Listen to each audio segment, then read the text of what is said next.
Icon Radio. Hello and welcome to your number one entertainment plug, Icon Radio. This is a sports and reggae show and I'm your presenter, Innocent Mutiso alongside Uncle Chims kama kawaida hapa kando. Nakwambia hii weekend itakuwa moto. Wewe unasema weekend? Wiki imekuaje? Wiki imekuwa fiti sana.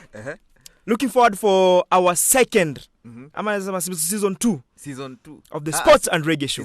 Season 1 episode 2. Live on location. Live at the top. Where? Baricho Road. Tunataka kuchafua. To be big and better. Tunataka kuchafua mbaya. The first one was successful. Wanajua? Hii ya pili tunataka kufika we want to move to another level. Ndio hiyo sasa. And we have some very interesting guests. Ndio hiyo sasa. Tuko karibu kuanza show. Tunataka kadundwe sasa. Kaende. Muona Icon of the Day ako hapa? Namcheki.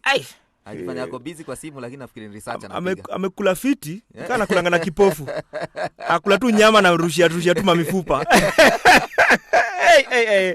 Karibu sana wa Icon of the Day. We'll get back to you manze. Uncle Chims. Ni aje mzee. How's your week? Wiki imekuwa fresh. Na imenibamba mbaya sana. Our Icon. Mmoja alipitaga hapa hivi. Odhiambo Zuma. Wewe jamaa anapiga luku. Jamaa wa kabadi. Wewe kabadi. Jamaa wa kabadi. Alipeleka team ku represent Kenya. Na ndio captain sahi. Na ndio captain. Uko Bangladesh. Isijui inajiita Banga Badu Cup. Banga Badu Cup mzee. Walipeleka team pale. Team imefika finali. Ala? Team imefika finali walicheza na Bangladesh. Same. Okay. Wakawanyorosha 49-29. 49-29. Kwa hiyo team iko fit. Hiyo team iko fit na naona nikawa watarudi na hiyo kikombe. Na itakuwa plus sana. Tumebonga naye akasema wataleta hiyo cup hapa hivi kwa show. Leo ni fiti sana manze. Odhiambo Zuma tunakubiga, tunakupenda, tunakuenzi your icon. Hebu kujeni na hiyo cup hapa hivi Kenya. Nataka kuiona pia mimi. Watakuja na hiyo cup hapa hivi tuicheki. Tuone vile itakuwa. So tunangoja opponents wao tujue ni akina nani watakuwa hapo hivyo. Okay. Finali sasa tukae chini tuicheki. Okay. Alafu kuna nini? Football Summit, Business Summit ya Africa. Inaorganiziwa itakuwa September Kigali 14th and 15th. Raundi wameamua kuchukua soka kibiashara kabisa. But soka is business. Hapa Kenya ndio tukwangi serious. Africa ni country kidogo sana, North Africa huko ndio kidogo wamekuwa wanachukulia serious sana. Exactly. Na ukiangalia talent inatoka hii pande yetu. So nafikiri sasa watu wameamua kuwa serious, waamue ni aje. Tunaweza fanya hii shughuli iko aje. So ni kama platform tu wana create, wanataka ku exchange ideas na vile watazi implement kwa hizi countries zetu. Okay. So organizers mostly naona ni kuna Mkenya hapo hivyo ndo ameshughulikia hiyo pande sana. Anaitwa Brian Wesala tunakupenda. Former Strathmore alumni. Mmorio wangu huyo. So tuna hope hiyo kitu itakuwa successful, lakini mimi nilikuwa nashindwa bado tunarudi tu kwa serikali yetu ya Kenya na tunarudi kwa ministry yetu ya sports. Brains ziko hapa hivi Kenya, lakini tunapeleka ideas country nyingine. Kama vile tulipeleka akina Agwas wale ndogo game ya Arsenal. Waliona stadium vile iko. Wanaona stadium. The Emirates. Hawezi kuja Nyayo hapa hivi kuona game ya England. Hawezi come. Hawezi hata hype vile hype. So same thing ina happen na hii forum unacheki. Okay. Impelekwa Kigali. Ni nini Kigali Rwanda wanafanya tofauti yenye sisi? Kila mtu anatutoka anaenda kupeleka. Wale ile arena ilitengenezwa huko ya basketball. Cheki jo. Na president wa hiyo ni ya basketball. Ni Mkenya, ni half Kenyan. Ala? Okay. Madhake ni Mkamba wa Kenya hapa hivi. Okay. Half Kenyan. Hata jina zake ukicheki, akona jina za huko kwenyu huko. Na vile tu umesema tu, the brains are there. Brains ziko hapa hivi. Lakini hazitumiki. Environment ndio serikali ja set fit ya very true. Implement vitu kama hizi hapo na si fiti. Time inaenda. Na watu wanatugundua. Na chance zingine zikienda zitakuwa zimeenda kabisa. Tunalalia masikio sana kama serikali. Moving on. Janet Okelo. Rugby player. Namjua Kenya team.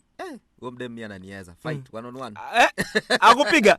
Na unajua kuna bauti yako upcoming na former mayor of Nairobi. Nimeanza zoezi. Nimeanza zoezi. Hiyo fight sifikiri itapita round ya kwanza. Utamflow. Enda flow. Ama uta throw in the towel. Either. I hope you are training. Uliniambia niache kuita his worship. Uliniambia niache kuita honorable na kuita Joe Akech. I hope you are training. Uncle Chims hapa amekuja na threatenments. Ni na train mbaya sana na naangalia video za Tyson. nazi watch daily kabla nilale na ya Tyson vitu alikuwa anadu. So Joa Ketch 30 seconds itanichukua.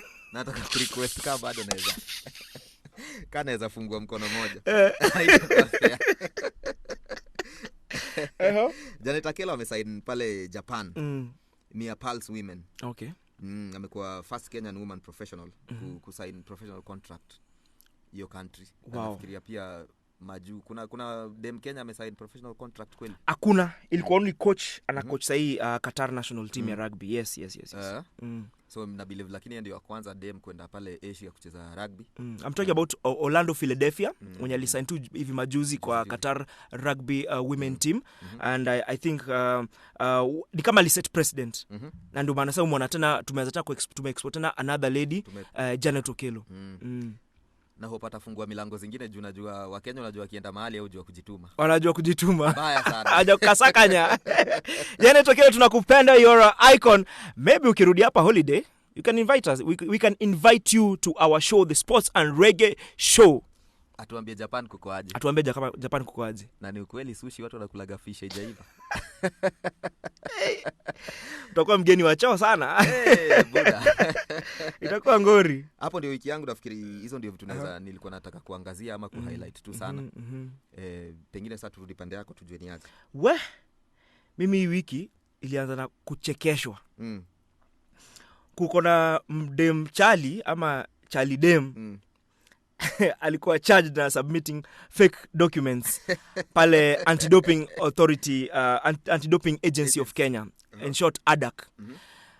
Sasa huyu alipatiana documents za postnatal discharge sheet from Uasin Gishu District Hospital.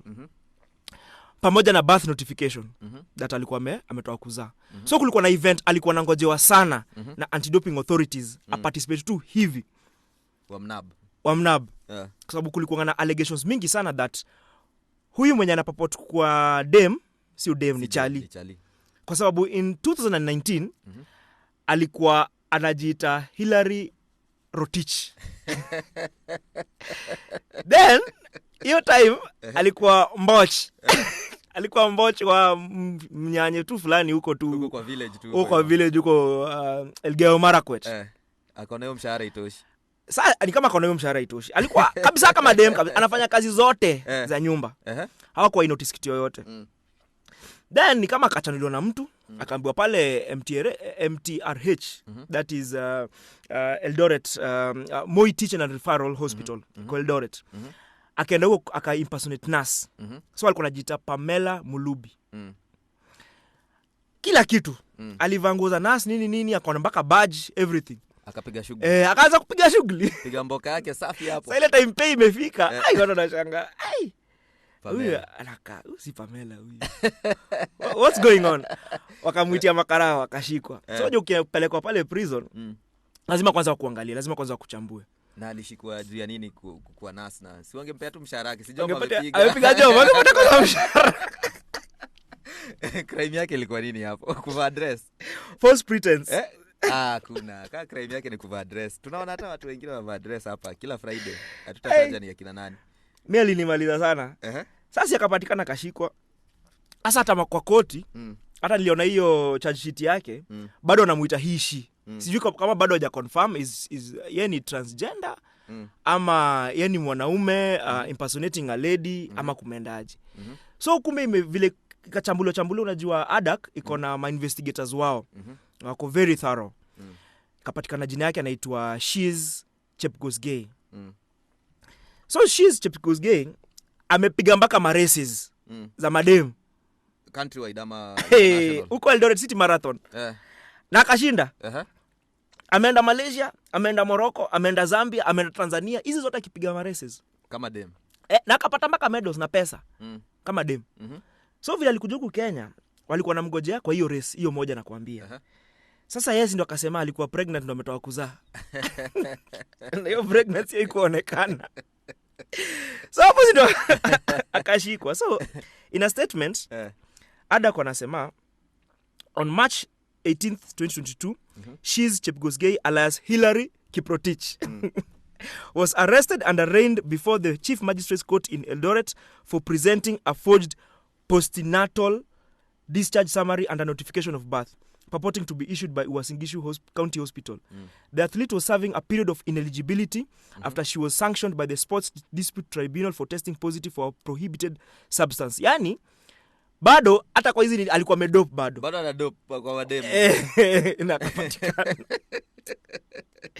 Sasa, ati in his or / her defense, juu bado hajajua ni nani. She presented the forged postnatal discharge summary and notification of birth. And aka-allege alikuwa admitted kwa hiyo facility na akaza kachali through cesarean section. Actually haonekani julikani. Hakuna hata mark ya cesarean section. Kenya ndio kucheza chini. Mtu amenibamba mbaya sana. Sijui akiachiliwa tumuite hapa kwa show atu-explainie from the horse's mouth. Kuliendaje hapa? Anaekelewa. Ama anaekelewa. Kenya pia tujue kucheza chini. Mtu kama huyo talent kwa hiyo tunaisupport kama vile sema wamesupport Semenya. Na hiyo story unajua si tunacheka hapa hivi but imekuja ikakuwa serious. Imekuja ikakuwa serious. Kuna dem states wali present juzi swimming. Okay. Sijui kama ulimcheki. Hiyo ilipita. Amekuwa chali last year nafikiria. Amekuwa na compete tu kachali. So sasa ati amepiga hizo machange, ameanza kuchapa hormones. So ati ana swim kama nini dem. Kama dem. Imeleta noma sana hiyo story. Imeleta noma sana. Alishinda race bana. Akashinda race. Alishinda jo. Hao mademo wengine jo walienda wakaside kwa podium wakaside na ude malimaliza fourth. Okay. Well, noma sana. Wakaside na hapo hivyo kwa sababu imeanza kukua funny. Sasa hakuna vile utaniambia machalijo ataanza kuingia race za nini? Itakuwa noma. Hiyo ni mchezo hiyo. Ati sasa umepigwa hizo mahormones. Basi tutachukua chita moja ituende 100 meters basi. Running as a human. Running as a human. Born as a cheetah. Ati bora. Hiyo trend walami wana set. Si fit alafu ikifika pande yetu dem kama huyo pengine huwezi jua hormones zake ziko aje ama kuko aje. Analetewa kesi lakini pande nyingine unaona chali tu. Anakuja anaanza kukimbia kama nini dem ama anaanza kuswim kama dem alafu jo wanamsupport mbaya sana. Sisi pande yetu tunaanza kubanu watu wetu. Which reminds me, kuna bado athlete mwingine hapo nilikuwa na yeye around 2 weeks ago. Who athlete amekuwa locked from running international matches. Na ni deadly sana, ako fit kabisa. Amekuwa kibreak ma records tu hapa tu locally. So ID yake alikuwa na roommate. Roommate wake akamuibia ID. That was back in 2013. Akamuibia ID. Huyu jamaa akaenda majuu. Alikuwa akachukua passport na hiyo ID yake juu wako wana resemble kiasi. Akachukua juu yeye alikuwa banned. Huyo jamaa the said guy mwenye alimimpersonate alikuwa banned because of anti-doping violation rule. So akachukua ID huyo jamaa akachukua nao passport na akaenda majuu. Akapiga races all over Europe. Jamaa alikuwa deadly sana. Sasa huyu mwingine hapa Kenya nini yake sina huko majuu akapatikana amedope. So akashikwa arrest huko France. Huyu mwingine huku akastopio pia from participating. Jia jina. The guy was locked out for like 4 years. I participate anywhere else. Saa hii anasu Athletics Kenya na anasu IAAF because of hawakufanya thorough investigation wajue huyu jamaa sio yeye. Joel present documents zake zote kwa Anti-Doping Authority of Kenya akisema huyu si yeye hatajawahi toka Kenya. Alikuwa locked out kutoka Kenya because of ID yake kuibiwa. So hizo investigation ni kama zilikuwa slowed down so many. Alionyesha mabarua mingi sana alikuwa anaandikia AK na anaandikia Anti-Doping na akiandikia pia IAAF lakini imekuwa ikifall into deaf ears. So juzi ndio amekuwa ndio hiyo kesi vile ilihairishwa huko France huyo jamaa akashikwa na kwa deported Kenya ndio huyo jamaa sasa amekuwa released 4 years later. So amesema hiyo time yote compensation. Anataka compensation. So nataka tu assume hizo race zote angekimbia angeshinda. Apatiwe pesa yake. Ni haki yake ama? Ni haki yake, hakuna point. Na kwa haya machache tunafunga the first part of the first half of the show. Remember this is Sports and Reggae Show. In case you're joining us right now, ingia pale kwenye mitandao ya kijamii. Wapatie handles basi. Icon Radio KE, all social media platforms. Ingia pale YouTube, subscribe, tupatie views zako kwa comment section. Alafu www.iconradio.co.ke, tuna stream show zetu zote hapo. Na kumbukeni sana, Sports and Reggae Show is a 3-part show. Kuna first half where we have our sports roundup, kukona second half where we have our icon of the day. Na yuko hapa amesimama kama imara, kama simba. Umesema nakulaga na kipofu. Kulanga kipofu, namrushianga tu mifupa tu. Alafu pia tuko na extra time where tunatengenezea wananchi pesa. Pesa ya Easter. DJ anaweza tupeleka Jamaica? Kiasi tu, si sana. Take it away. Hey. Icon Radio. Mmekaribishwa sana to the second part of the first half. Tulikuwa tumeenda cooling break kidogo. And in case you're joining us right now, remember on all our social media platforms, Icon Radio KE. Ndio hiyo sasa. Na wakumbuke pia kuna mtandao pale www.iconradio.co.ke. Na ile hashtag ilikuwa Sports and Reggae Show. Basi safi. Kaende. Niambie ati kulikuwa na nini huko Afrika? Kuna Bates Trophy under 20 ya rugby. Itakuwa hapa Nairobi. Okay. Kuanzia tarehe 9 mpaka tarehe 17 April. Namibia, Zambia, Uganda, Kenya, Tunisia, Madagascar, Cote d'Ivoire na Zimbabwe. Nafikiria majamaa walitusikia siku ile tulileta noma. Walitusikia? Okay. Nikawa walitusikia. Walipata memo. Tulileta noma jo, tukasema mnapelekaje tona ya Afrika France. Bana jo. So nikawa wameamwacha hiyo senior iendelee tu France, jo walikuwa washapanga. So wameleta hii kutufunga macho. Tumewacheki. Naangalia kwa darubini. Juu ni exact zile teams zenye zinaenda hiyo senior. So but sasa yao ni under 20. Kweli. Na iko Nairobi. Nikawa walitusikia. Tulienda international. We've gone international bana. Hapa tulikuwa na Jamaica. Na nani anaweka? Na pia tulikuwa na UK, Nani anaweka subtitles ndo aelewe? Neville Mulama, I hope umesikia hizi malalamishi. Wewe ni foreigner mzee. Ni foreigner. Staying on rugby. Hii weekend kutakuwa na Enterprise Cup quarter finals. The defending champions Kabras Sugar watakuwa wanacheza na versus Nondescripts saa 9 leo after versus Kakamega at Kakamega Showgrounds, Resolution Impala Saracens versus Top Fry Nakuru. Itakuwa Impala Club leo afternoon. Homeboys versus Mwamba this afternoon versus at Jamhuri Park. KCB versus Black Blood. Itakuwa KCB Sports Club. Itakuwa noma sana. Hiyo itakuwa ni moto. Kwanza hapo KCB nasikia watu wanapiga sherehe mbaya sana. Wanapiga sherehe? Hapo nasikia siku ya mechi. Walikuwa wameniita hapo siku fulani. Ala, mbona kuniambia tuende? Iko mzuri sana. Nasikia watu wanasakata reggae sana hapo. Watu wanasakata reggae, walikuwa wanasema tupeleke hii show yetu huko Sports. Inafaa tuwapeleke. Nikawaambia tutapitia tubonge nao, tuone ni aje. Sana siku ya finals. Siku ya finals. Ya Enterprise. But kila weekendi wanapiga shughuli hapo safi kabisa. Wanapiga shughuli hapo safi kabisa. Sawa. Tuende kwa football. Tuingie football. Hapa Kenya. Hizi friendly zetu. My team. These friendlies of ours. Hizi friendly zetu. These friendlies of ours. Na tutajua kama zilikuwa friendlies or not. Because on the 31st of March kutakuwa na FIFA Congress. Itakuwa Qatar. The host wa World Cup there 2022. Na among the agenda itakuwa kuratify the situation between on Kenya and Zimbabwe. So najua walikuwa iko under suspension. Kweli. So hapo ndo wataangalia kama zile mikakati walituambia tuziweke kama zimefuatiliwa. Hapo ndo sasa tutajua if we have been playing friendlies or we will have a new champion away from the dominance of Gor Mahia and two-time champion within the last decade Tusker FC. Hapo sana tutajua. Mimi naona kitu itafanyika. FIFA wako serious. Hiyo upuzi wako nayo waache. Upuzi gani tena? FIFA tu wameprove the past few months wameprove kwa most corrupt. Tukianza tu na hii World Cup inaenda Qatar. Halafu tuone wameingia mambo ya siasa. FIFA wajaongea story ya Chelsea. Inafanyikia Chelsea pale England. Vile government imeingililia club kama hiyo. Very true. Alafu sasa hii hapa hivi wanataka kutuban. Yenyewe pia government inafaidu tu because of government interference. Government interference. Wanafaa tutume sisi ndo tuongee. Kwa sababu pia ile vita Russia imepelekea pale Ukraine wame suspend Russia indefinitely. Na hiyo game yao versus Scotland imetolewa. So no versus Scotland.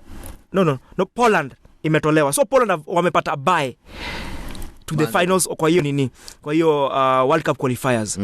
So unaona hapo kuna double standards kubwa sana. Mingi sana. Na hii kitu inafaa kuwa addressed. Kuna mtu anafaa tu awaambie tu ukweli.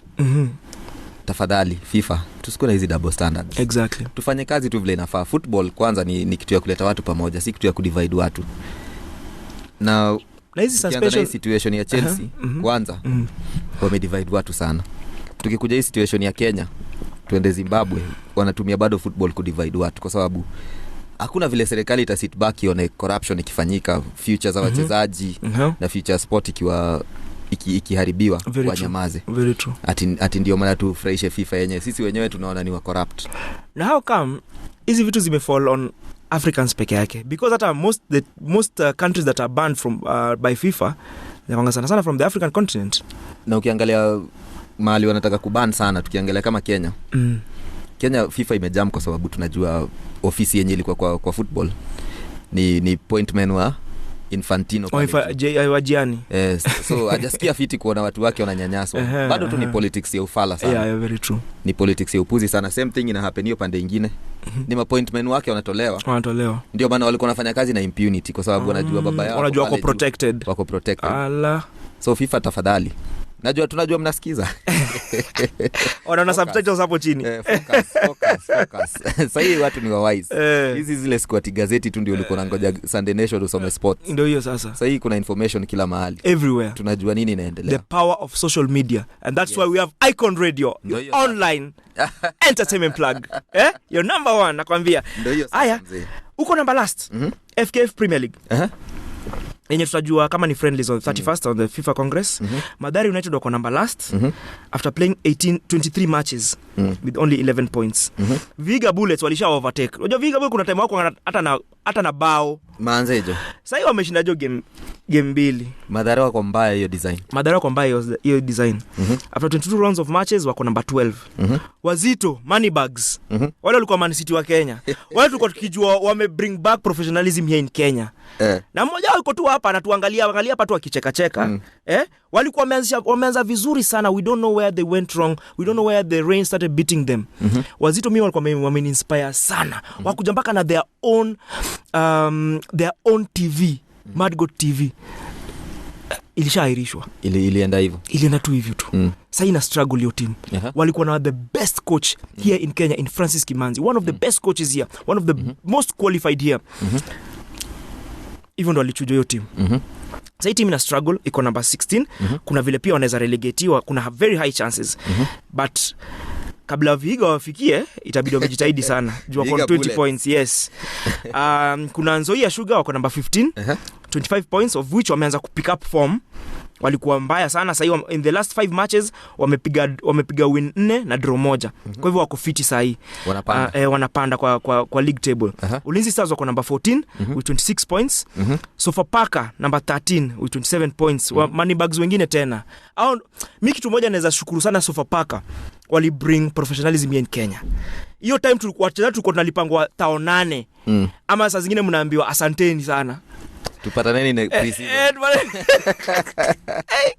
Presida Eli Kaleweka tunakupenda Euro Icon. Alikuja kaza kupatia wachezaji down payment. Signing on fee. Unapatiwa 100,000 hapo yenye ujeiona maisha yako yote. Hakuna mchezaji Sofapaka around hiyo time kuja kushinda ligi 2009.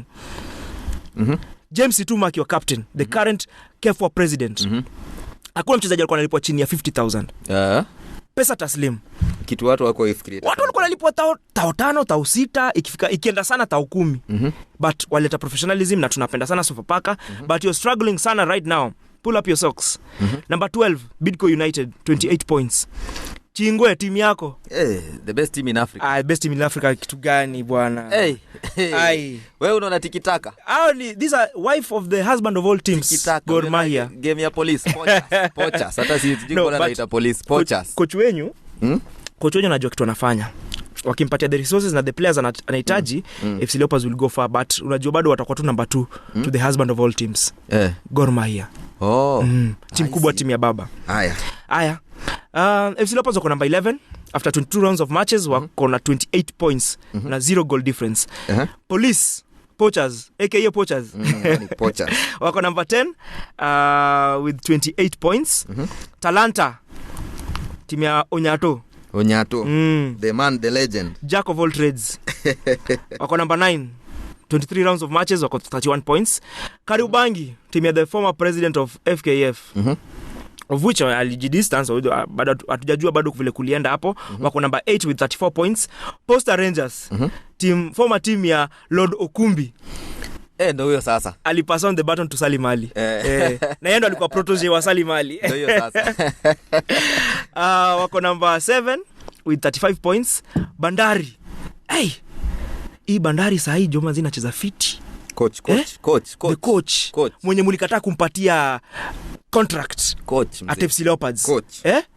Afutashaanza kutransform FC Leopards mkamnyima contract. Akaenda huko akakuwa assistant wa Kasambungo na sasa coach Anthony Kimani. Mimi nilikuwa nimemzoea kumuita Kapi, lakini sasa nampatia heshima zake. Coach Kimani, tunafurahia kile kitu tunaona. Tunafurahia sana, tunakupenda na tutakuita hapa kwa studio utuambie what is your secret? Wako number 6, 37 points. KCB wako number 5, 37 points. Kogalo, timu kubwa, timu ya baba. Husband of all teams, wako number 4, 38 points. Nairobi City Stars, hao majamaa wananibamba sana. Tangu apate pesa. Jonathan Jackson Foundation. Ataki mchezo. Wako number 3 na 38 points. Tusker, defending champions, wako number 2 with 41 points. Alafu timu ya Mwalala. Huyu jamaa ananibamba sana. Unajua wakishinda ligi itakuwa tu nikai Ingwe imeshinda. So mimi sina. Handa huko wako number 1. Wamesha create sasa wameweza ku create ni gap. Kwa sababu between them and Tusker wako number 2. It's 8 points. Hiyo ligi unajua ni ligi ni yao ku lose. It's their lose by the way. Lose. Sioni nani atawa stop sasa. Ni kweli. Sioni nani anawa stop. Tunaweza maliza first half. Tupige sub half time. Nataka tupige sub half time. Tactics zibadilike. Tuingiza wa icon of the day. Kwisha. Na kwa hayo machache, we come to the end of the first half of the Sports and Reggae Show. And remember, the hashtag is Sports and Reggae Show. Kwenye Twitter, kwenye Instagram, kwenye Facebook at Icon Radio KE. Na pia pale kwenye YouTube. Wa like, wa subscribe, watupatie views zao, tuendelee na hii conversation hapo hivyo kwa sababu hizi stories haziwezi ishi hapa. Lazima tu move hapo hivi. Na msisahau kabla tutamatishe hii first half. Next week, mnasikia? Mtege masikio sana. 2nd of April 2002. Season 1 episode 2 of the Sports and Reggae Show live on location at the Tap. 2022 sio 2002. Unapewa say date ya 2002 na hujawapea time machine. Ilikuwa typo ya mdomo. Matamchi. Nilikuwa nataka kusema 2022. Matamchi ya maneno. Live at the Tap along Baricho Road. Ndio hiyo sasa mzee. Na tuko mpaka Masponyo. Johnny Walker. Kitu kali. Johnny Mtembezi. Siongeje hiyo kitu. Acha nisiongelee hiyo kitu. Icon Radio. Welcome everyone to the second half of the Sports and Reggae Show. Remember, this is your number 1 entertainment plug, Icon Radio. Chapiga sub, Uncle Chims. Buda, tactics zimebadilika. Noma. Namcheki vile ameingia. Overlapping goalkeeper. Defensive striker. Umekaribisha sana our Icon of the Day. Asante. Tungependa kwanza kukaribisha sana hapa kwa Sports and Reggae. We thank you very much for gracing our show. Tunajua ulikuwa na mashughuli zingine mingi sana, lakini you took your time and came here to give us your story. Na tunakupenda sana. Asante sana kwa kuja hapa. Na kitu moja ningependa kukuuliza. Majina zako rasmi zenye ziko kwa kipande. Si kitambulisho, kipande. Tunajua kuna miaka umeficha, watu wanaficha kwa magoti. Unataka kujua kipande. Zile watu walipata hiyo siku za ukoloni. Mwanzo pia mimi nipenda kusema asanteni sana. Na with the sun nyiko huku nje sijui anko hapa anakunywa kahawa. That is special coffee. Ginger coffee. But then again nipenda kusema asante sana tu. Safi. Kuni host the entire Icon Radio fraternity. I'm honored to be here today. Kwa majina naitwa Salim Waziri. Wengi wananiita boy from Webuye. Boy from Webuye. Webuye. Kuja na msamaria mwema ya asubuhi. Sisi wa kuzaliwa hapa. But I'm glad to be here with you. Okay. About football and And I want also to say you have incredible chemistry for radio. Safi sana. Thank you very much. Uncle James, umesikia hiyo? Umesikia? Show pia iko top. Na tunataka initiate kwa Luya Council of Elders. Unajua ni endo chairman huko. Is the chairman of Luya Council of Elders. Kuna rights lazima utakuja tufanye. Alafu anasema kwa very ready. Alafu hapo ile Colubus Monkeys. Skin kidogo hiyo ndo survive. Initiation is a skin kidogo hiyo ndo I'll pass. Hapo patiwe straw. Hapo ile straw sasa. Hiyo straw sasa unajua ndio final mrija inaitwa mrija. Ile tukiwa chini ya mti pale tuna discuss matters ingu. Madam ready. Safi sana. Karibu sana mzee, karibu sana. Tuambie where's your background? Umelelewa wapi? Mimi nimelelewa Webuye Town. Nimesomea Webuye Town. Nikaenda kidogo nilisoma tu shule, nilikuwa nasoma primary tu hapo kwa fence. So hata unaweza sleep because you just go to hapo. Hapo nikaenda Kimilili Boys. Kamsinga kidogo thanks to football and just so you know Kamsinga ndo the cream de la cream of schools in Bungoma. Okay. Iko juu. So wako juu sana hapo and then nikakuja Nairobi nikaendelea masomo yangu at Zitech University. Okay. Nini kuinspire kuingia kwa football? Na ilikuwaje upbringing yako hapo ndo kaamua kuingia kwa football and vile umesema ukamove to French school Kamusinga because of football. What happened during all that time? I think to ni passion ama pia sijui niseme it was a calling from God. Okay. Time and time again nilikuwa hata watu wakienda kucheza ball niende kama siwezi cheza ama wezi nipatie opportunity nikae tu hapo nikirudisha ball ground yani I play a part at least. Yes.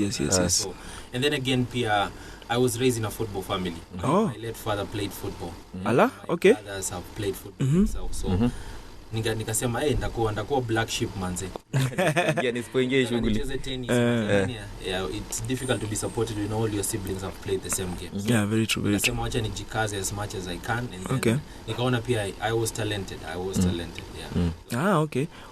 Hiyo time ukigrow up, hiyo pan paper bado ilikuwa? Ilala stadium manze. Tulikuwa tunaingiaga hapo unakumbuka wakati fulani manze Onyiso walikuwa wanakujaga huko. Ndio hiyo sasa. Kimbebea gloves na buta na kuingiza ground unaingia ndani ya wakati hiyo wakati utatoa wapi hiyo? Utatoa so unaongoja toa ma superstar kuja in town. Unaingia na unambebea boot bag. Ama pale kwa basi unaanza tu kulia kwa basi yao. Onyiso. Unajua tu jina moja uko safe. Uko ndani. Hiyo ni fiti sana. So unasema wewe kutoka tu kwa mtoi pale hivyo ulijipata tu yani unapenda ball. Manze kichapo kibao watu wanaenda shule wali divert. Kwa class hata labda class yenyewe imeisha. So narudi home unachapo but you keep on doing it. Ni roho inataka. So after some time mzazi anaona mtoi wangu pia tumezaliwa unajua design watoto wote are not meant for getting straight A's. Kweli. Have a different path in life. Ni kweli, very true. It's a matter of parents supporting wakiona mtu wangu anataka kucheza basketball, anataka kucheza rugby, support them kwa hiyo journey wanataka kutravel ndani. So me thank God mzae pia kwa sababu alicheza bola akaona mimi pia nilikosa shule mara moja. Kukosa shule nisimjali. Ni kweli. Aliona ni mtoi wangu. Ni fiti sana. Supported. So at what age ulianza sasa kuichukulia sasa apart from hii jokes za nini uko mtoi unakimbia hapa na pale, age gani sasa uliamua niaje hii kitu nataka kuifanya professionally sasa? When I came to Nairobi nika join Zitech, they had a good team. Resources pia zilikuwa tunachezaga hizi ma inter university. Aero was at so we started back then when Wazito bado ilikuwa under Nairobi University. Exactly. Kulikuwa na hizi teams za kina Kabete Technical, kina Polo Kato. So it was really something special, like inakuwa kama derby na Nairobi Institute inakuwa derby. So after that nikaanza hiyo sasa nikaanza kuona I've grown now, I can play football professionally. Sasa hiyo passion ikakam completely because now you have all the right structures to play. Kweli, very true. Training every day and what not. At some point as Zitech, Pamzo now became our coach. So you see now you're going up the ladder. Umepata an exposed coach, a professional one. Mnaanza kucheza hizi ma Go TV Cup and what not. So unaona now I've come of age now. Hii kitu inaweza. Right, it's right stage. And unapata once you've gotten to that stage and you realize, man, I can do this. You're playing with the Tusker. Now you're just as good. So kweli. Nikaendelea and thanks to that pia at Zitech nikapata chance ya kuendanga Super Sport and I went there. Wow. for a couple of months until I shattered my ankle, and that's when I came back to Kenya. And oh no. Pole sana. So nini ilikuwa na kudrive tuseme mimi na kucheki naangalia uko pale kwa village. Uko pale kwa village, mko wengi kwa village na si generation yako si wengi mlimali kutoka kwa hiyo village mkakuwa nini. Nini ilikuwa na kudrive ile apart from kupenda ball? Kwa mind yako ulikuwa unafikiria nini? Ile tu what drive me more is ile tu passion, ile tamaa ya kutaka you go out of that village, achieve something and come and give back to the same village. Because you una realize hakuna mtu anasaidiaga watu wako hapa. So unasema you take it upon yourself. Mimi nikajichukulia nikasema if I was in the same position pia mimi ningetaka mtu aweze kunisaidia. Nitoke kwa hii life niende pia niishi in another town. So nikasema wacha nitoke hapa niende so that maybe pia God akifungua njia someday I'll come back and I'll give back to the same society, because it's a society that has made me. So tukikuwa pale and we are all broke. Yeah, very true. Amsaidiani, don't inspire each other to become better. So nikasema wacha niende hii Nairobi naenda mimi, wacha tundaitwa wakukam. I'll make something out of it. Come na mission. Yeah, let me make something out of my life, man. So I just came hivyo nikafunga roho, nikapiga moyo konde na nikakam man. Kabisa. Na pia unajua wanasemaga if you believe in something so much, the universe and God conspire to make it come true. If you believe yani and you do your best every day. So that was it. So mimi nikasema acha nikuje nijaribu luck yangu. Na kuna regrets zote ama some missed opportunities au ku break into the professional level kabisa au kucheza professional level? Do you have any regrets ama you're proud of where you are right now? Ama you feel that you would have done much better or played for even bigger teams and go to the professional level? Yeah, I sometimes when I go to bed I keep on asking myself, manze, what if? Yeah, what if kitu fulani inge happen? But then again, when I look back nikiangalia naona manze labda God alifanya ankle yangu ivunjike so that he can make better use of me. Because you see now when you're talking about what I'm doing now, it's touching close to over 500, 600, 700 lives every year. So labda ningekuwa nachezanga ball utakuwa na hiyo time ya kurudigi mtaa usaidia watu 100 watu. Kweli. So una hiyo time because utaenda kutrain hiyo majuzi sangapi, hata kama uko locally hapo una train sangapi, unataka kusaidia sangapi. So sometimes as much as sometimes I regret, because my passion was I always dreamt of playing the tiki-taka football for Barcelona. So why? Okay. I always had that dream. Like I was every time I could watch Fabregas and Xavi and Iniesta playing the same league, I was like, manze, unataka hiyo nafaa hapa. It never happened. So nikasema labda God alikuwa na plans zake. Alikuwa na different path for you. So nikasema ni sawa tu. Pia tunakubali and you can never twist God's hand. Akisema everything happens for a reason. Na hata uwezi jua pengine kwa hao watu unasaidia pale. Hapo sasa ndio kuna mmoja sasa ataenda Barcelona. Akupatie ticket ukuje kuona club. Ndio hiyo. Ushasema? Ndio hiyo. Very true, very true. Aku invite pale hivyo classico. Na sasa mimi naangalia pale mwanzo sana. Dream yako kabisa ya kukua, ulikuwa na dream gani ukiwa mtoto? Ulikuwa unataka kuwa nini sasa ukiwa mbigi? Ulikuwa unajiangalia vipi? Mimi nilikuwa na dream mbili manze. Ilikuwa ball. Ilikuwa ball na kukua presenter. And I thank God for some reason. He has made all those. Yes, all those happen. So I think I've achieved all I wanted to as a kid, because fulfill potential yako, hata kama si full potential, but 80% of it has come true. So unaona, like siwezi sasa nikaanza ku question God, because as much as he didn't make one plan of mine go the way he wanted, he has made two of them come to fruition. Mufikiriaga plans zienda vile wewe ulikuwa unafikiria, lakini zimeenda vile zilifaa kuenda. Very true. Kweli. Si vile wewe ulikuwa unafikiria, but vile zilifaa kuenda. Zimeenda hivyo kabisa. Ulikuwa mtangazaji. Na bado uko kwa sports hapo hivyo, kwa sports. So ukiwa tuseme tukiangalia grassroots football.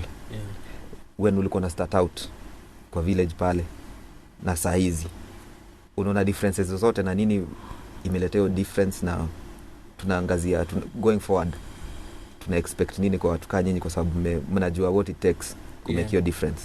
First and foremost, you know, being a professional footballer right here. Na tunashindaga tumesema if hata tukielect one of us, one of our footballer akwe president of FKF, and then the structures from grassroots ziko sawa, hakuna kitu tutakuwa tuna repair. It has to start from way back, because you see time and time again tunaonaga wachezaji wako in European teams or they're playing in the biggest leagues. Jamaa ako 17 but he's calm on the ball. Kama jamaa ako 30, yani ako so calm. Kama tu Gavi tu wa Barcelona, kina Pedri. He's so relaxed on the ball. Where's your mtu yako 18 ama 17? Why? Because ameenda through the levels. Take through the alikubalishwa kukua developed. Yes. But sasa you see in Kenya, mimi nimeona bromance nakanga pale kwa stands KPL Nyayo ama wherever it is kasa. Unalia machozi. Mtu wako almost 25 hawezi pick a 10-yard pass. It's heartbreaking because it's very heartbreaking, ni kweli. And that is, you're in elite league. And elite league kama kina KDB anapick pass ya 60 yards. Nakwambia. Because he has been through the structures. No. Lakini sisi hapa tuna struggle because manze hawa jamaa hawajaenda basics. Hawana basics of football. So as much as for me, nime try my level best. Knows with Waziri Super Cup. Yeah, I make sure every December tuna invite coaches wanakuja home. Coach tu wa my elite, my NSL nini wanakuja hata kama hata coach that team that is taking part in the Waziri Super Cup. Half time atawapatia team talk nini tip mpaka he coaches this coach that is coaching the team now. Anamwambia if you want to win this game, do this. You see, by that way we are developing grassroots football. Because at the end of the day ama jamaa wako so far from the picture, by the time wanafikiwa itakuwa 20 years later. Kweli kabisa. Na sasa how our system is run is like it's just what wanna concentrate in these urban cities. And that's why the late train had Fam Bishal Konga anasema kila siku, if you want football to develop, yeye alikuwa anachukua kina Baresi huko something kisi huko sugar huko ndani, hata usijua kwa NSL ama kwa division because regardless of the league you're playing in, quality iko kama iko hiyo nice, class is permanent. Mtu aseme ati huyu jamaa anachezea hii Gogo Boys ati if your talent is for elite league, it's just for elite, itaonekana. It doesn't matter whichever team hata unachezea uko Shamahoho United, itaonekana. So ukirushwa hivi ball first touch yako ya kwanza inaonekana ujamaa anajua ball. It doesn't matter. So but kumekuwa na hii monopoly ama hii stereotype probably jamaa wako tu team za Coast ama team za jamaa wanajua ball. So that's why we are saying time and time again, my biggest dream right now is to make sure that even with the tournament that we are starting, this county to county, we can pick for out of the 9 counties, we pick like 20 cream de la cream, and sasa to go make sure every year they come and play a game in Nairobi with this big teams, so that at least from all these counties unaona kutakuwa kunapatikana na wachezaji wanachezea teams za Nairobi from a couple of counties across Kenya, and that's I think that's how football will develop. Okay. Na kuna any plans apart from kuget our toy wana hizi talent na kuwa develop, tuna believe football inachezwa kwa kiwanja na kuna hizi facilities kama basics kama balls, boots. Mnafanya nini kuangazia pande kama hiyo pitch sana kwa hizo counties tofauti? Most important kitu tumeona ni as much tukienda kucheza ball in these counties, tuna make sure tunawapelekea kids and footballs. We have to start somewhere. Yes, siwezi kuja nikawa promise ndio wajengea study. Me I'm not a politician, but I can get them. Ushasema najua zenye deliver. We will deliver because at the end of the day there are a lot of companies out here that they're into CSR programs. So you approach them in the right way, they'll tell you, Mimi, you have 30 teams, Mimi, I can provide the uniforms, exactly, or footballs for 20. You see, by doing that at least, unajua what tumecheza ball watakwambia. There's nothing as motivating. Unaenda grao balls zimepangwa. Cons nini. Even wewe mwenyewe na kuinspire mwenyewe, na kumotivate. Unaenda grao ball imeraruka ndio umepeleka kwa fundi anataka kushono, you see. Ama mwenye bola hajafika grao. Ama kijana anachukua ball yake anaishia home. Basically details tu ndo tuna very true. Sure tumezikava. Yani ukienda, yani unaenda una dozi, yani mchezaji kwanza Manze, that's the beauty of umeenda umelala na jezi yako na buti zako na socks. Unajua mimi naziosha leo, kesho saa 9 niko mechi kadundwe. Imeisha hivyo. You have no plan, even your team amjui kama lunch iko. Coach anauliza na hizo jezi zitatosha You see, in itself, when you're a player and you hear this kind of stories from your coach or your management for the team, could demoralize. It's demotivating, yeah, very true. Everything is there, and that's what we are making sure. Me and I've come with my wife Lily. We make sure that every team that is taking part in all these of our tournaments, that's a given. We give them kits, and we even give them way before the tournament. We are trusting you with this. Even they can go and play with them their leagues and what, so that at least wakienda pale kwa games za league wanakaa kwa uniform. Usiende huyu amevaa blue, amevaa yellow.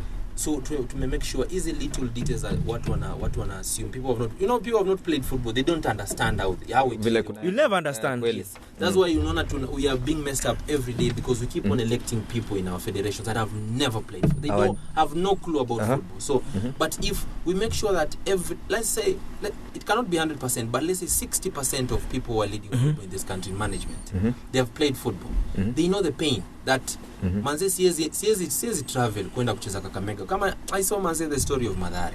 Watu wameenda game Kakamega umbuzi wachezaji 7 and it was very sad. You get there, at this time and age it's unacceptable. And Premier League. So if other countries watch this kind of things, these guys are jokers. You cannot travel all the way from Nairobi to go and play in another country 7 players, even if it's quorum ya kucheza ball or 8, but at the end of the day it's not enough for playing football.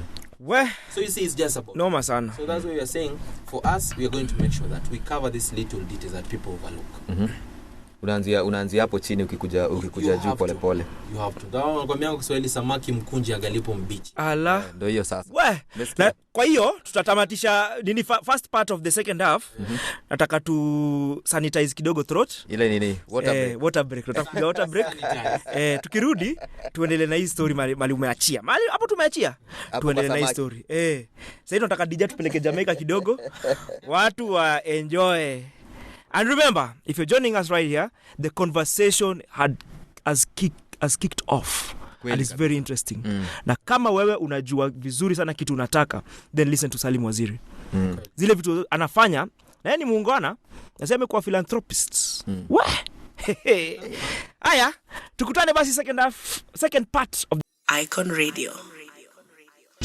Welcome to the second part of the second half of the Sports and Reggae show, where you have our icon of the day, and the conversation is very interesting. Buddha. Let's pick it up from where we had left. Water break imekuwa fiti. Cooling break haijakuwa fiti. Wamecheza kama ulinzi bila kuwa na ambulance. Cooling break hakujakuwa na maji. Mimi nimesanitize throat. Nimesanitize throat. Mimi bado niko na kiu lakini ni sawa tu. Kaende. Lazima iendelee. Kweli. Tasonga. Ndio hiyo sasa mzee. Buddha. Yeah bro. Transition yako. Yeah. Sasa ile uliona football career yako ndio imeisha. What did you do next? Ulichanganikiwa? Were you in a state of panic? Yeah. What to do next? Ama nini ama kuliendaje? Was it smooth the transition? Ama and what did you do next?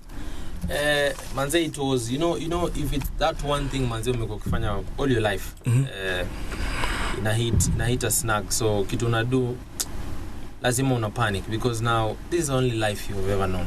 Kweli. But so nikasema I have now to reset. Nikaenda bush kidogo, nikaenda bungu, wanainaonanga bungu kigenjo wanaita bungu. Nikaenda bungu kiasi, so I had to go and reset and what not and talk to that because he was my greatest inspiration. Okay. Kuongea na yeye akanipanga akaniambia by you coming back home. Yeye ndo mzee Waziri. Yeah, mzee Waziri. Tunakupenda sana mzee Waziri, asante sana. So it was all my plans had now fallen apart. So but akaniambia by you coming back home you're like wiping all the effort you've put in, because ulienda 2 years 3-4 years now ukija hapa tena home mwanze kukaa because lose sight of the bigger goal, then hakuna mtu atakuwa kisaidia. So just go back and reset and start again. So nikakuja Nairobi and then I started again. So that's when nikaanza ya kujibamba tu, nilikuwa jizanga na Wazito time again when nilikuwa NSL. So but then nikaona with the injury now, you've been injured up so many times. Very many times, yeah. Your mind wants to do something, but the body cannot keep. Inakataa, yeah. Yes. You want to sprint and shut someone down or upige pasi safi, but mwili inakataa. Your body is not there. The mind is willing, but the body is not. Cannot go. So nikasema let me stop doing this. So that's when nikasema, because I had done a diploma in journalism, nikasema let me try my luck in media. But then again so nikaanza na radio. Ulifanya hapo Zitec? Awesome. That's when now I realized because I'm good at talking. I can convince masses. I can talk to a crowd of people comfortably. Kama politician? Yes. No, unasema si politician. Dad was a politician. Okay. So nikasema because I'm good at with people, let me try my luck now. Radio nikafanya radio for a bit, and then that's why they say whatever you've done in your past life, there's a way it catches up in a good way. So you've played football, you've been around, so people go, let this guy be doing sports shows and whatnot for us.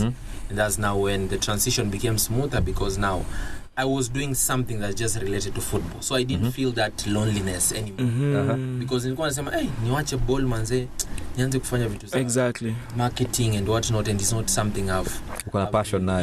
So nikaona because it's football, let me just now pick this mantle and run with it. So that's how it happened, and that's wanasemanga the rest is history. Ulianzia wapi kwanza hiyo story ya doing football presentation? I have done at there's a Wish FM. It's a station from Mombasa. Okay.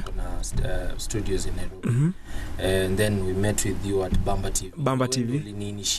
Very true. I was so worried. But you were telling me, manze, relax. It's a matter of life and death. My hands was waiting. But ukanipatia ile moral. But then again, so I've moved from there, and then I went to KTN, and then I went to Ibro TV. Yeah. And that's now the journey finds me at TV 47 with Football 360. With football. Soccer Diaries. There's a show that goes on every Tuesday. 10 to 11. Okay. Safi kabisa. So mimi nataka kuangazia sasa sana hii pande ya hiyo kazi unafanya outside the media ya kudevelop football. Yeah. Ya kwa mashinani pale. Nasikia kuna tournament. Yeah, let's talk about Gimme Bambe. Gimme Bambe. Tournament. Gimme Bambe PC Tambe is for some of us, manze, tuliona what happened in 2007. No one wants a repeat of all that chaos. So tulikuwa tumekaa tu chini na mama tunaona TV, and then we were like, what can we really come up with? And then I just intertwined that name. Unaona vile iko catchy, Gimme Bambe PC Tambe. It's quite catchy. Hiyo tukipatia Bongi Genje hiyo kitu wanakutengenezea wanaweza huwa na tukue hapo kama features ndio hiyo sasa mbaya sana. So tukasema acha tu come up na kitu yenye ta inspire the masses.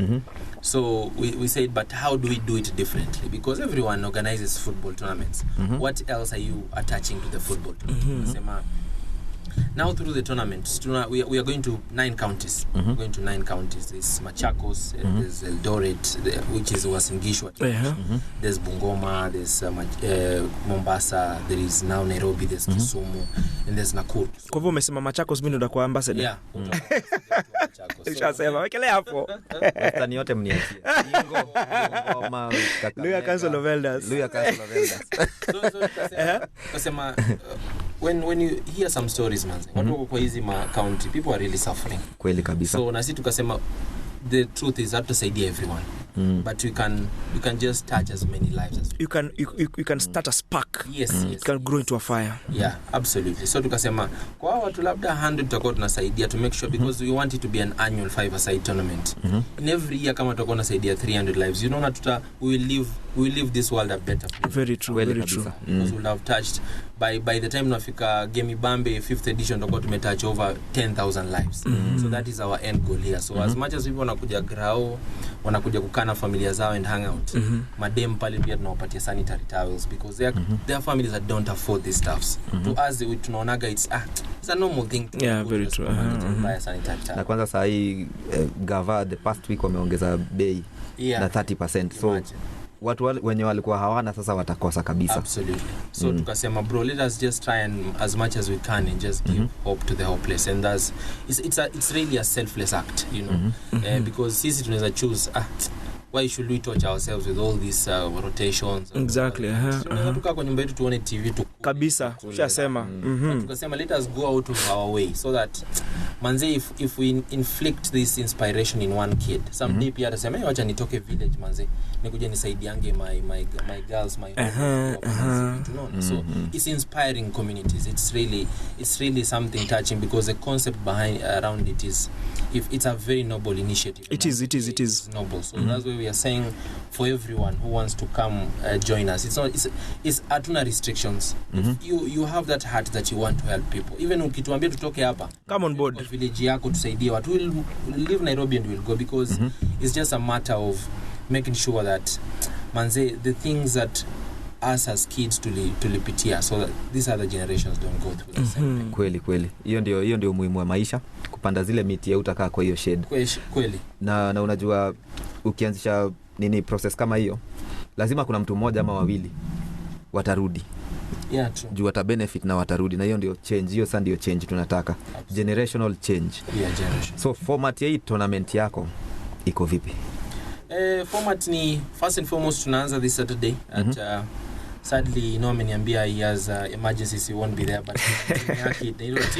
team Simba team kubwa hiyo. Hey, fine, lakini wakufika bei. Wananizungusha tu, wananiita huko kwa acha nikwambie kama tulisign Kenzo Matata kama tulisign Kenzo Matata hakufika bei. Hapana, wana budget manze, hawana budget watu wa free transfer hapana useme mali allegiance yako iko paka nimeingia boxing class.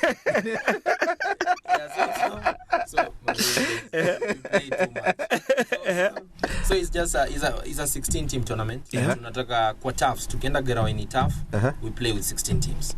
Tukienda kwa hizi natural grounds nyasi ni natural like the 11 aside pitches we do 30 teams so that you know how it works. Yeah, I know. They split into four parts. Yeah. 30 teams itachezeka kwa hiyo natural grounds. So, but kwa hiyo TAF we'll just be doing 16 teams max and it's a knockout basis. So, and we all know how that works. So kama mmekuja mjajipanga nyinyi mko nje game 1 na 5 aside vile inakuanga noma.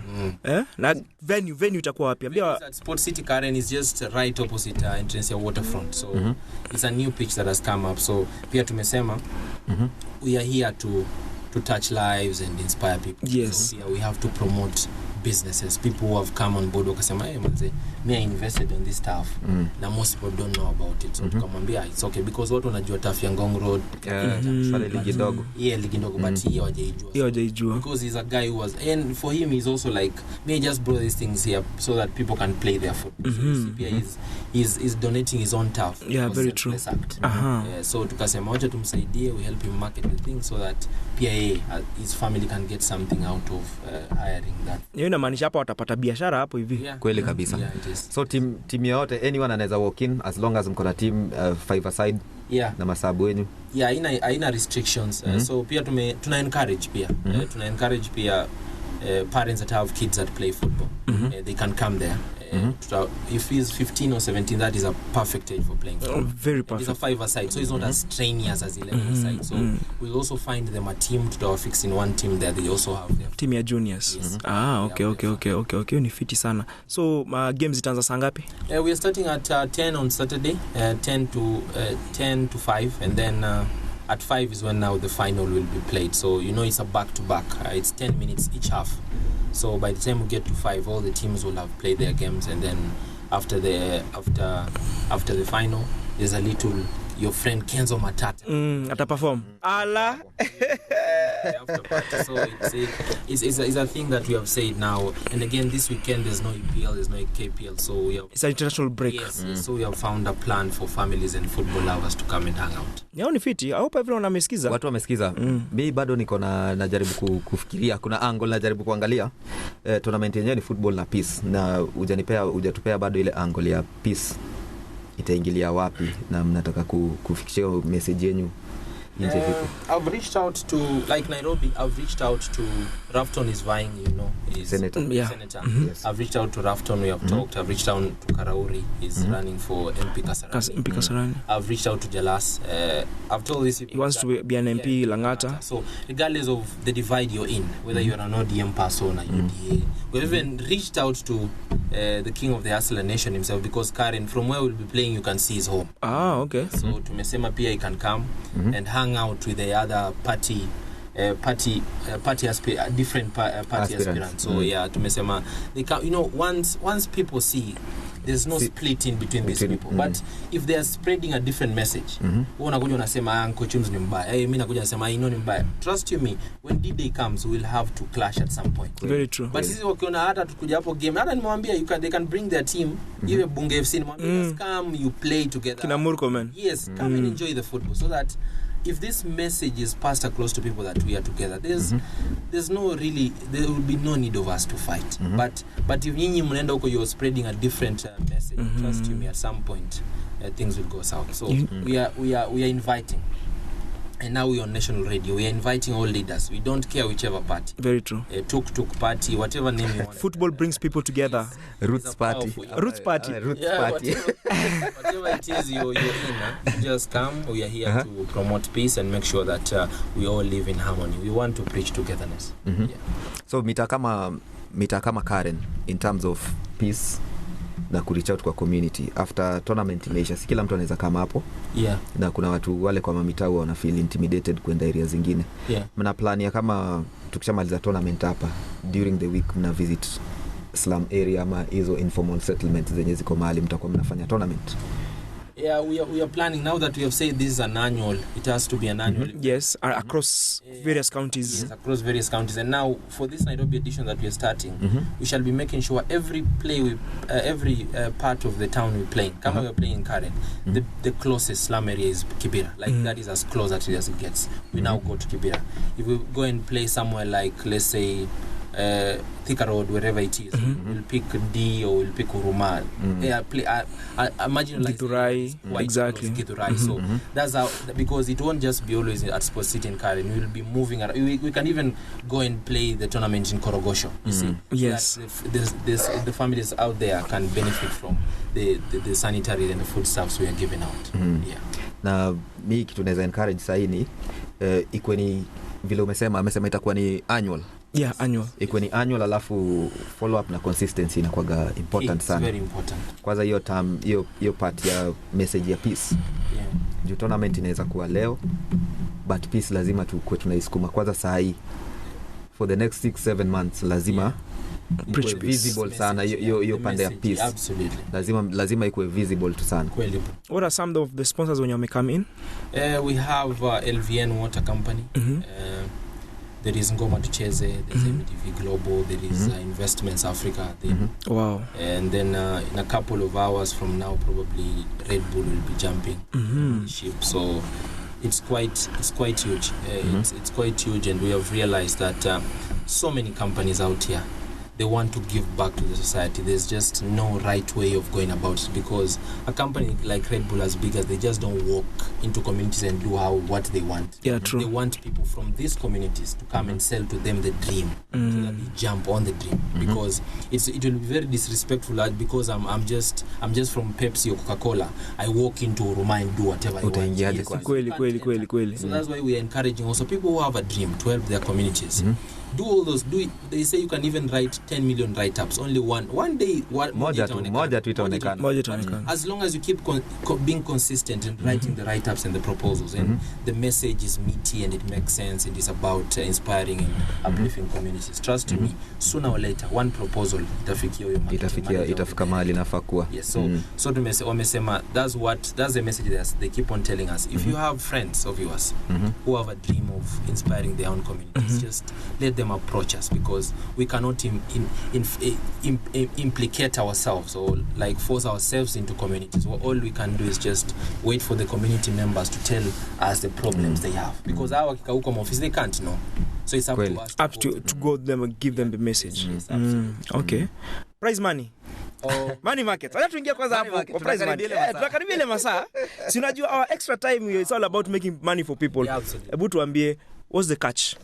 Now we are starting. And wanasema, as niliona mkiongelea first half of the show, in everything you do in life, you've got to start somewhere. Very true. First part.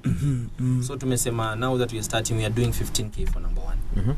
And we're also doing merchandise, and we want to make sure that every of the 16 teams go home with full kits. That is our that is our biggest thing we want to take out and into the tournament. So And then there'll be number 2 will be getting 10 Gs. And we were also planning something different because a family hangout, we organize a group mbuzi gets there ala because there's everything there. Kuna yani kuna chakula unajua unaambia the wrong person. Kuja tu na avocado hapo mzee. Na avocado mbili. Because people are coming to hang out also, we're planning for number 3, they get their 5K, and probably I can say this on air because I've heard you talk about Johnny Walker and like probably wapatiwe mzinga mbili and then plus the merchandise. Okay. So or a crate of beer. So you see it's just much more bigger than football because of rather than you go and spend all this money you spend in a club, you can enjoy football here and drink at the same sense. And also give out a message of peace. Football bringing people together and preaching peace. Yeah, we've done something that's just bigger than football. Hiyo ndio ilikuwa swali yangu next. Why football? Kuna athletics, kuna boxing, kuna nini? Why football? Regardless of what wanasemaga hapa nje at is there like the Super Bowl, celebrities go and meet and it's broadcasted all over the world. But just do the statistics between that Super Bowl, go and see the kind of number of people watch Super Bowl and look at the number of people that watch El Clasico. 625 million people on earth watch El Clasico. So that's how we say we're not disrespecting any sport. Everyone what they like. True. But there's no legendary sport than football. There'll never be. So and then that's why we have chosen football, because football just has a way of being as powerful as it can be. Sometimes unaonaga hata ukienda mtaa but ukipita unaona watu wanacheza ball hata una hiyo timu huijui mama unasema tu you just unatafuta tu kivuli mahali wherever it is you see. But how many times utaenda upate watu wanacheza pale Parklands cricket usome one? You can't. But not that because you cannot. Even there are people who don't play football. They have never. But wakipita mahali wana ball inachezwa wanasoma wakaangalia. That's how powerful it is, and that's what you have said. Because if we keep on going around in these communities, your crowd itajigather tu yenyewe. Once you go, watasema hapo kesho pale Ruai Moiri stadium kuna game. You see, people hata watu wanduthi, you see, na wameacha hata job, wanakuja wanapaka nduthi zao hapo. Enjoy. Ni kweli very true. We chose football because we have realized time and time again, regardless of how people don't want to have to kubali hiyo, to accept that football is a very powerful. And just before we wind up, kuna kitu moja hapo amesema vizuri sana. Football is powerful actually. Unaweza kumbuka tumongelea story mara kadhaa when kulikuwa na vita northern part of Cote d'Ivoire. Yeah. Si Drogba alipeleka game huko. Yes, in the heart of the chaos. Exactly. And the rebels put down their weapons. Aliwaambia ni aje? Wekeni weapons down, mimi nataka tucheze game. Exactly. Kila mtu alikuwa amekataa. And that happened. Mbona FIFA na hii vita ya Russia na Ukraine si wapeleke tu ball huko? Watu enjoy ball. FIFA wanafaa wapewe maneno. Wanafaa wapewe maneno. Na hapo wanasikiza hii show. By the way, wanafaa wapewe maneno wa majamaa. Any parting shot? Any parting shot is I always talk about my father. He died in July of last year. And wherever he's sleeping now, he rests in peace. He had so much hope. He had so much plans with me. And for those plans, I think I really never let him down. And I think that's why when he sleeps a very peaceful man, because kama kwetu, for example, tumezaliwa watoto 20, but he just picked on me. I was his favorite kid. So if I never let him down, for kids that are out there that they are their parents' favorites, don't let your parents down. Just make sure that daddy alipeleka watu wengine hizi shule za madhogo dhanyo. Kanipeleka Daystar. Ala. Nilipeleka group of schools. So you make sure you don't let your parents. Yeah, very true. They have sacrificed a lot to put you where they have put you. They have it's like they have neglected other kids, but there's something they see in you that they don't. Mzazi wako hakuna mtu anakujua zaidi yao. Hakuna. There's something he sees in you that no one else doesn't see the other kids. Very That's true. why they suffer with you and they die with you. So for me, I'll just say, for all the kids that are out there, if your parent has decided to travel the journey, whatever journey, you are a musician, you're whatnot, just make sure you don't let them down. And again, I also say this, for the boys, those kids that are going to bed on empty stomachs time and time again, they should not forget to keep on dreaming. Just you keep on dreaming regardless of the circumstances. And my story is out there, and probably someday when I become an MP pia nitaanza kupigia watu masters wanafanya. But then again it's just tumerudi hapo. Yeah. So I'm just saying, like it is when regardless of the circumstances you're going through in life, never take your eyes off the goal. You focus. Just stay focused because when you keep on knocking on that door, someday it will be open. You could just ama dirisha tafunguliwa, sneak hapo kwa dirisha. So that's just life. Na ama fans wetu na wako wetu sana wale wakujui, unapatikana wapi kwa social media? At Salim Waziri, at Salim Waziri on IG, on Instagram, and on Twitter pia Salim_Wazir, and well, on Facebook is Salim Waziri, and pia wakinitaka sana wanaweza nipata on TV47 every. Okay. Soka Daris. Kuisha. Hey, tutaenda huko. Umesikia hiyo? Kutembea. Tuone hizo diaries ziko aje. Mimi hiyo conversation by the way imenibamba sana. Informative. Salim Waziri, you're my friend na umeni-inspire by the way. Thanks. Umeni-inspire. Whatever you're doing, just continue doing that and unlock many other levels because najua bado huja reach your full potential. Amen, yes. Kabisa. Yes. Mimi nafurahia sana kitu unafanya, and may God bless you in all that you do and the lives that you're touching and the souls that you are recreating. Yani kitu unafanya ni muhimu sana kwa society, and I hope so many people emulate that. Absolutely. And kwanza hiyo story yako ya transition from playing career to integrating back to the society, it's very inspiring, and I hope wasikilizaji mnatusikiza bwana. The conversation imekuwa fiti sana. Vijana watusikiza. Inaweza. Inaweza. Inaweza make. Ili prove. Juzi niliona former teammate tukiwa naye na alikuwa acheza ball just recently hapo Western Stima, Otuoma, Ezekiel Otuoma. So unajua alikuwa na nini shida kubwa sana ya nini ya voice yake, but alienda surgery na akarudi Kenya. The surgery was successful, so say right now is still in recovery mode, na tunakuambia pole sana, quick recovery Ezekiel Otuoma. And kitu moja niliona alisema kwa Facebook, alisema kama kuna kitu moja unaweza wish God wako ni good health. Great health. Kama uko na good health, hizo zingine zote ziko sawa. Everything else will be okay. So kwa hayo machache ama kwa hayo mengi tunaweza maliza second half. Game imesha 1-1. Tunataka kuingia extra time. Hapo ndo mali tunataka kutengenezea watu pesa. Kuisha. We want to give betting predictions for our masses. We make money for them. Sawa. Pesa ya Easter, watoto wako nyumbani. Watu wapate kitu wanunue kuku. Asura jani international break. Kuna magame kubwa by the way. Hujatuambia una support team gani Kenya? Ya football. Siogope kusema Ingwe. Mimi sahi mtu wa Chingwe, lakini nilikuwa nimejump bag zuku kidogo. Wazito. Angalia, usikuwa influenced. Do not be influenced because you want to be a Luya Council of Elders. Nimeenda PSG, niko PSG sai Kenya Police. Karibu nyumbani. Karibu nyumbani. But I like what Kenya Police is doing. Kenya Police FC, what you're doing manze, tunapenda sana. And tengenezeni website yenu. Jukuna ma-teams mingi sana pa Kenya, they're more focused on their social media. Yes. Instead of your website. Tunataka kuona wachezaji tunataka kuona life ya mchezaji mtaani. Wana focus on banter. Exactly. Tunataka kuona mchezaji hapo kwa tizi yako aje. Character yake mtaani kwa aje. Anaishi wapi. We want to know all that. Website ni key. Kabisa. On that note, we end the second half.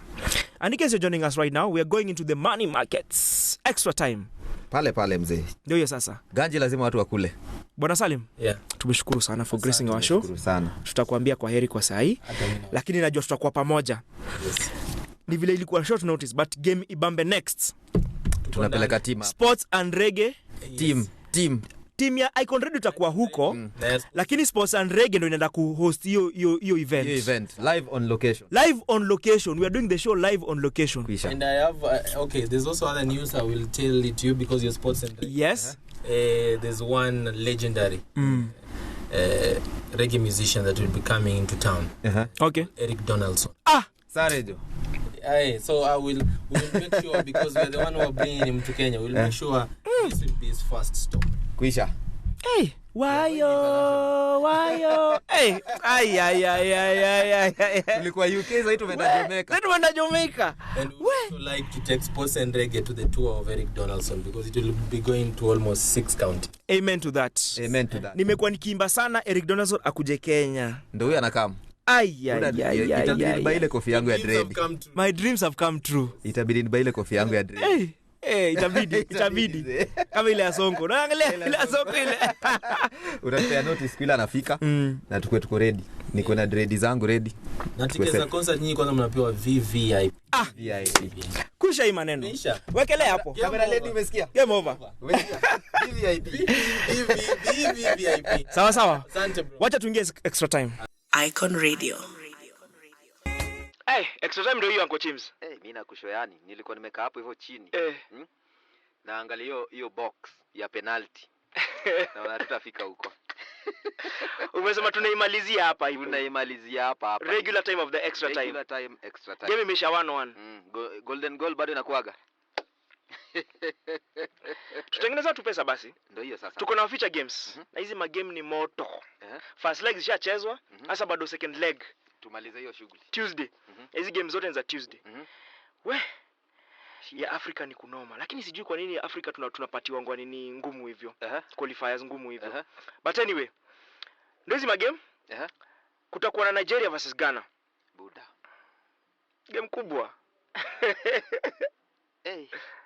Unaona hapo mimi naona Nigeria watashinda hiyo kitu. Nigeria kichwa. Mimi sioni. Nigeria kichwa nikiangalia zile collab wamepiga jo. Na wale watu wameharakisha wakapitishwa wa qualify kuchezea Nigeria sasa hivi. Ataki wale majamani hatari. Kuliko Ghana. Ni hatari mbaya sana. Nigeria kichwa. Hii game ndio X2. Senegal versus Egypt. Of course Senegal kichwa. Senegal wanaenda World Cup. Hii ni mwaka ya Aliou Cisse. Hii ni mwaka yake.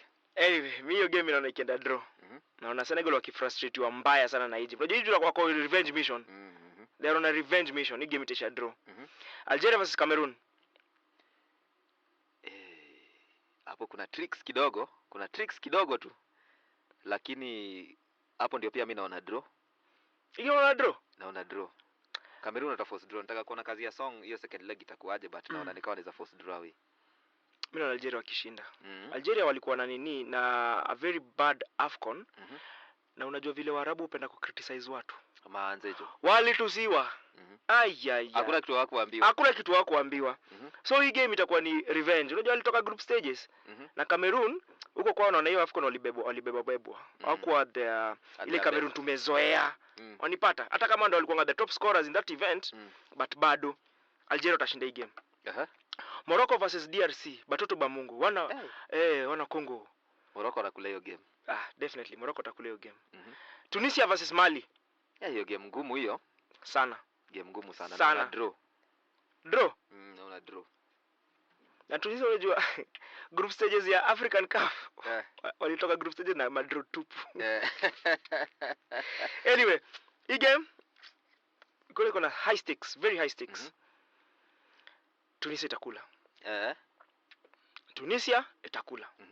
Na naambia wasikilizaji wenzangu, betters wenzangu, msisikize Uncle Chims, wawekezaji. Msikize wiping wiper. Ndio hiyo sasa mzee. Tuende kwa sure bets. Tutaanza zako. Mimi nimeangalia pale Europe under 19 Euros qualifiers pale.